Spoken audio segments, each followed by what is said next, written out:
Friends, video start చేసే ముందు ఈ వీడియోను లైక్ చేయండి. అదేవిధంగా జెన్యూన్ అండ్ లేటెస్ట్ వీడియోస్ కోసం మన ఛానల్ని సబ్స్క్రైబ్ చేయండి. అదేవిధంగా బెల్ ఐకాన్ ట్యాప్ చేయండి.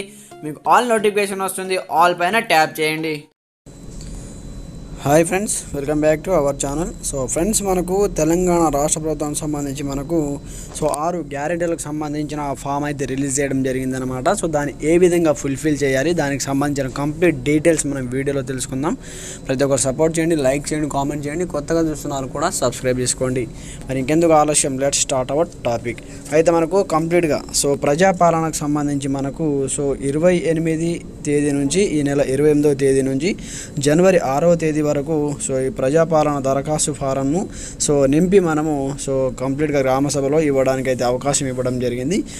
6 గ్యారెంటీస్ ఏంటి, దానికి సంబంధించిన రూల్స్ అండ్ రెగ్యులేషన్ ఏంటి, ఏ విధంగా ఫిల్ చేయాలి, కంప్లీట్గా స్టెప్ బై స్టెప్ తెలుసుకుందాం. ప్రతి ఒక్కరు వీడియోని స్కిప్ చేయకుండా పూర్తిగా చూడండి. అయితే మనకు ఇక్కడ కంప్లీట్గా ఇది ఫామ్ అన్నమాట. దీనికి సంబంధించి పీడిఎఫ్ నేను వీడియో కింద డిస్క్రిప్షన్లో ప్రొవైడ్ చేస్తాను. మీరు డైరెక్ట్ అక్కడ నుంచి డౌన్లోడ్ చేసుకోవచ్చు.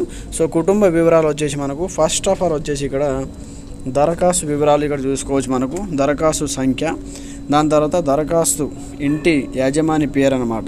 కంప్లీట్గా మీ యొక్క ఇంట్లో ఎవరెవరికి వర్తిస్తుంది వారికి సంబంధించి ఇంటి యజమాని పేరు, మీ తల్లి లేదా తండ్రి పేరు, దాని తర్వాత స్త్రీయా పురుషుడా. మన నాన్న అయితే నాన్న, పురుషుడు, అమ్మ అయితే స్త్రీ అని ఈ విధంగా పెట్టాలన్నమాట. స్త్రీ అయితే స్త్రీ, పురుషుడైతే పురుషుడు, ఈ విధంగా.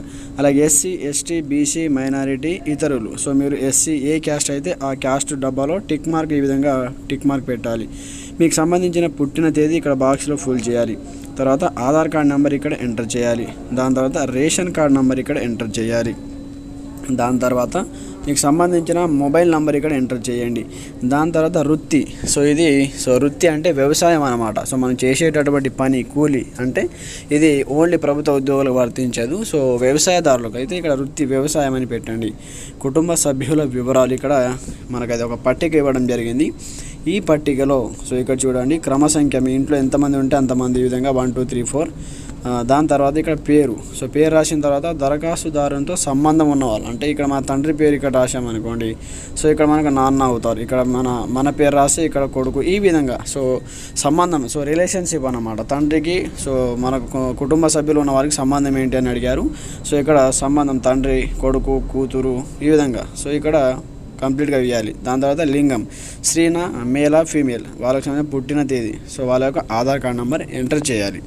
దాని తర్వాత మనకు కంప్లీట్గా చిరునామా అన్నమాట. మీ యొక్క ఇంటి వీధి, మీరు ఏ వార్డులో ఉంటారో ఆ వార్డ పేరు, ఇంటి నెంబర్ ఎంటర్ చేయాలి. మీ యొక్క గ్రామం, మున్సిపాలిటీ పేరు, అలాగే మీ వార్డ్ నెంబరు, అలాగే మీ యొక్క మండలము, మీ యొక్క జిల్లా. మీ మండలి ఏ మండలి అయితే ఆ మండల్, ఏ డిస్ట్రిక్ట్ చెందిన వాళ్ళైతే ఆ డిస్ట్రిక్ట్ ఎంటర్ చేయండి. దాని తర్వాత మనకు మహాలక్ష్మి పథకం సంబంధించి చూడండి, ఇక్కడ మనకు మహాలక్ష్మి పథకం సంబంధించి ప్రతి నెల 2500 రూపాయలు ఆర్థిక సహాయం కావాలనుకున్న వాళ్ళు టిక్ పెట్టాలి. అలాగే 500 రూపాయలకి గ్యాస్ సిలిండర్ ఇక్కడ టిక్ పెట్టాలి. ఇక్కడ గ్యాస్ కనెక్షన్ నంబర్ ఉంటుంది, ఆ నంబర్ ఇక్కడ ఎంటర్ చేయాలి. దాని తర్వాత సరఫరా చేస్తున్న కంపెనీ పేరు, ఇండియనా లేకపోతే హెచ్పినా, ఈ విధంగా ఉంటుంది కదా. అక్కడ సరఫరా చేస్తున్న కంపెనీ పేరు ఎంటర్ చేయాలి. దాని తర్వాత సంవత్సరానికి మీరు ఎన్ని గ్యాస్లు వినియోగిస్తున్నారు, 8, 6, 4 ఇక్కడ ఎంటర్ చేసి కంప్లీట్గా ఫుల్ఫిల్ చేయాలి. దాని తర్వాత మనకు రైతు భరోసా పథకం సంబంధించి రైతులకు ప్రతి ఏటా ఎకరానికి 15,000. రైతు అంటే ఇక్కడ రైతు, కౌలు రైతులు అయితే కౌలు రైతులు, రైతులు అయితే రైతులు, టిక్ మార్క్ పెట్టాలి. పట్టా, పాస్బుక్ పుస్తకం నంబర్ ఇక్కడ ఎంటర్ చేయాలి. సాగు చేస్తున్న భూమి యొక్క వివరాలు ఎంటర్ చేయాలి, సర్వే నెంబర్తో సహా. విస్తీర్ణం మీకు ఎన్ని ఎకరాలు ఉంది, సర్వే నెంబర్ ఎంటర్ చేయాలి.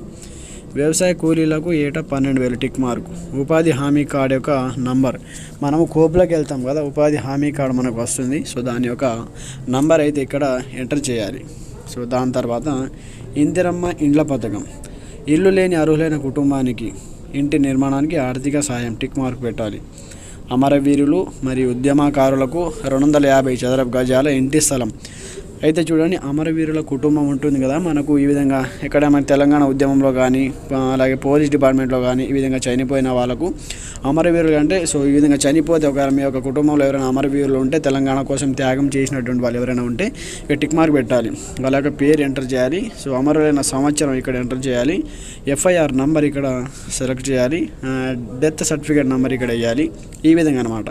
తెలంగాణ ఉద్యమంలో పాల్గొంటే అవును, లేదంటే కాదు. ఒకవేళ పాల్గొంటే దానికి సంబంధించిన ఎఫ్ఐఆర్ నంబర్ మరియు సంవత్సరం ఇక్కడ ఎంటర్ చేయాలి. ఒకవేళ జైలుకు వెళ్తే వాటి యొక్క వివరాలు ఎంటర్ చేయాలి. జైలు పేరు, స్థలము, శిక్షణ సంబంధిత వివరాలు, శిక్షా కాలం, ఎంతకాలం శిక్ష అనుభవించారు కంప్లీట్గా ఇక్కడ ఎంటర్ చేయవలసి ఉంటుందన్నమాట. ఒకవేళ లేకపోతే ఇక్కడ మీరు లేనట్టు సో లేదు అని ఇక్కడ పెట్టవచ్చు అనమాట, అవును కాదనేది. దాని తర్వాత మనకు గృహజ్యోతి పథకం సంబంధించి కుటుంబానికి ప్రతి నెల 200 యూనిట్లు ఉచిత విద్యుత్తు. మీ నెలసరి గృహ విద్యుత్ వినియోగం ఎంత ఉంటుంది? 100 యూనిట్ల, 100 నుంచి 200, 200 పైన ఈ విధంగా టిక్ మార్క్ పెట్టాలి. ఏదంటే ఏ బాక్స్ పైన ఉంటే ఆ బాక్స్. గృహ వినియోగ విద్యుత్ మీటర్ కనెక్షన్ సంఖ్య ఇక్కడ నంబర్ వేయాలి. సో ఒక మీటర్ ఉంటుంది కదా, ఇంటి మీటర్, దానికి సంబంధించిన నంబర్ వేయాలి. దాని తర్వాత చేయూత పథకం సంబంధించి నెలకు 4,000 రూపాయలు, దివ్యాంగుల పింఛన్ 6,000కు పొందడానికి కింది వివరాలు. ప్రస్తుత పింఛన్ పొందుతున్న వారు దరఖాస్తు చేయని అవసరం లేదు. సో ప్రస్తుతం పింఛన్ వస్తున్న వాళ్ళు మళ్ళీ దరఖాస్తు చేయవలసిన అవసరం లేదని చెప్పారు. దివ్యాంగులు అయితే ఈ బాక్స్లో టిక్ మార్క్ చేయాలి, వారికి సంబంధించిన సర్టిఫికేటు. అలాగే వృద్ధాప్య పింఛన, గీతా కార్మికుల, డయాలిసిస్, బీడీ కార్మికుల, సో వితంతున, చేనేత కార్మికుల, ఎయిడ్స్ వ్యాధిగ్రస్తుల, ఫైలేరియా బాధితుల, ఈ విధంగా. సో మీరు వితంతువ, వృద్ధాప్యుల, సో దేనికి సంబంధించి ఉంటే దాన్ని ఆ బాక్స్ పైన ఈ విధంగా టిక్ మార్క్ పెట్టాలి. దాని తర్వాత సో కంప్లీట్గా మనకు ఈ విధంగా ఉంటుందన్నమాట. ఇక్కడ చూడండి, ప్రజాపాలన. సో 28వ తేదీ నుంచి మనకు వచ్చే నెల జనవరి 6వ తేదీ వరకు సో ఈ ఫామ్ అయితే సబ్మిట్ చేయవలసి ఉంటుందన్నమాట. దాని తర్వాత సో కంప్లీట్ అయితే మనకైతే ఫామ్ అయితే కంప్లీట్గా సో ఫిల్ చేయవలసిన అంశాలు, వివరాలు అయితే క్లియర్గా చెప్పడం జరిగింది కాబట్టి సో దాని తర్వాత లాస్ట్లో మనకు జతపరచవలసిన పత్రాలు ఇవ్వడం జరిగింది. ఇక్కడ ఆధార్ కార్డు జిరాక్స్. సో మీ ఇంట్లో ఎంతమంది అప్లై చేస్తే అంతమందికి సంబంధించిన ఇక్కడ వాళ్ళ యొక్క జిరాక్స్ ఇక్కడ పెట్టాలి. తెల్ల రేషన్ కార్డు యొక్క జిరాక్స్ పెట్టాలి. పైన సమర్పించిన వివరాలన్నీ వాస్తవమని ధృవీకరిస్తున్నాను అంటూ కూడా ఇక్కడ మనకు అంగీకారం తెలిపినట్టు ఒక మెసేజ్ చేసుకోవచ్చు. దాని తర్వాత ఇక సంతకం, వేలిముద్ర ఆర్ సంతకం, తర్వాత పేరు, తర్వాత తేదీ ఎంటర్ చేసి కంప్లీట్గా మనకు ఇక్కడ ఈ లాస్ట్లో ఒక రసీదు ఉంటుంది. ఈ రసీదు వాళ్ళే ఫిల్ చేసి గ్రామసభ సెక్రటరీ కానీ మండల ఆఫీస్లో కానీ ఇస్తే వాళ్ళే ఫిల్ చేసి ఈ రసీదు అనేది మనకు ఇవ్వడం జరుగుతుందన్నమాట. కంప్లీట్గా మనం ఇచ్చినటువంటి 4 పేపర్స్ ఉన్నాయి కదా, ఈ 4 పేపర్లలో లాస్ట్ది ఒక రసీదు ఉంటుందన్నమాట, చిన్న రసీదు. లాస్ట్లో దాన్ని చింపేసి మనకు ఇక్కడ నుంచి మార్కింగ్ ఉంటుంది చూడండి, చింపడానికి ఈ విధంగా మనకు మార్కింగ్ చేసి చింపేసి దీంట్లో మన పేరు, ఊరు, అడ్రస్ కంప్లీట్గా రాసి వాళ్ళ సైన్ చేసి ఇక్కడ మీకు వార్డ్ నంబర్, మండల, జిల్లా, తేదీ అంతా రాసేసి సో కంప్లీట్ ఇది మనకు ఇవ్వడం జరుగుతుంది. అయితే అప్పుడు మీరు సో ఈ పథకానికి అర్హులు అన్నట్టుగా ఒక రసీదు అయితే ఇవ్వడం జరుగుతుందన్నమాట. సో ఫ్రెండ్స్ చూశారు కదా, సో చాలా క్లియర్గా ఇన్ఫర్మేషన్ అయితే అందించాను. సో మీకు అర్థమైంది అనుకుంటున్నాను. ఒకవేళ అర్థం కాకపోయినా కామెంట్ సెక్షన్లో తెలియజేయండి. పీడిఎఫ్ అయితే ఈ వీడియో కింద డిస్క్రిప్షన్లో ప్రొవైడ్ చేశాను, ఒకసారి డౌన్లోడ్ చేసుకోండి. ఇంకా ఏదైనా డౌట్స్ ఉంటే కామెంట్ చేయండి. Thanks for watching this video. జై హింద్.